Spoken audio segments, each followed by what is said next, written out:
Hello, Mr. Blue. Blue, or should I call you Wolf or Seven? I'm not quite entirely sure. up to you, Nick. So, you've just played.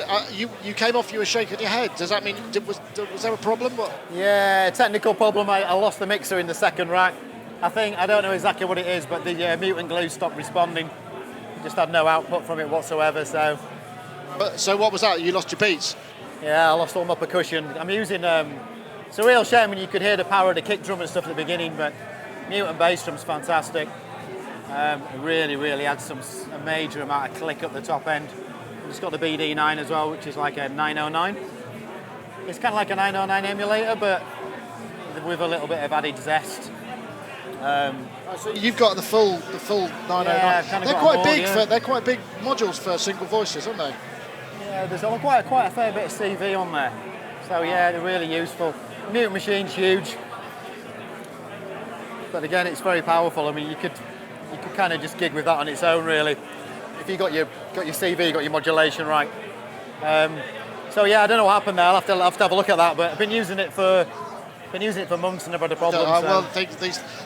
My opinion, it was the bottom end because there are some massive subs in there, and you can see our cameras are shaking every time it goes. Yeah. And what are you using this clocking? Is this the make noise? What's that, sorry? The make noise tempi. Oh, that seems to be showing up quite a lot of places now.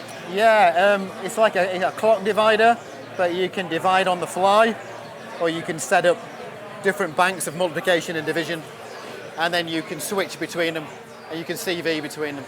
And it's got that new look. The thing that's a bit like the Zero Coast, isn't it? With those lovely kind of backlit. What's really cool function is you go into your modulation, and then you can take two outputs, for example, and they will now modulate. You'll cross-modulate between the two.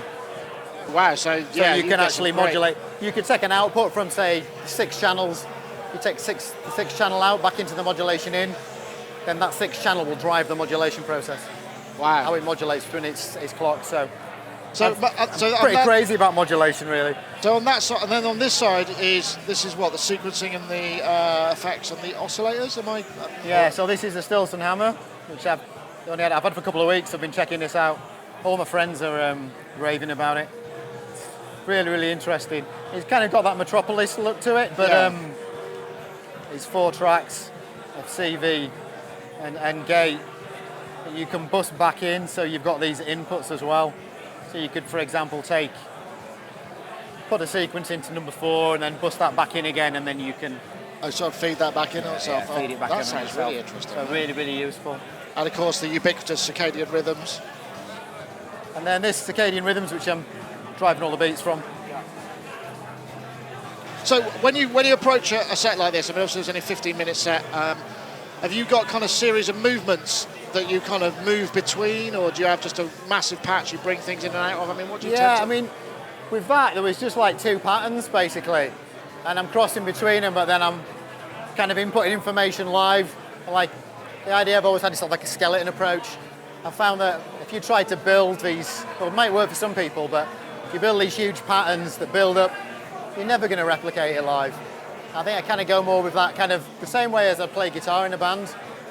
The way you feel, if you're really on it one night, you play things maybe slightly differently. The riffs and the kind of basic structure's the same, but you improvise. And you leave the stuff on the top that you can just kind of... So it's just really very basic building blocks, really. And that's how we do it.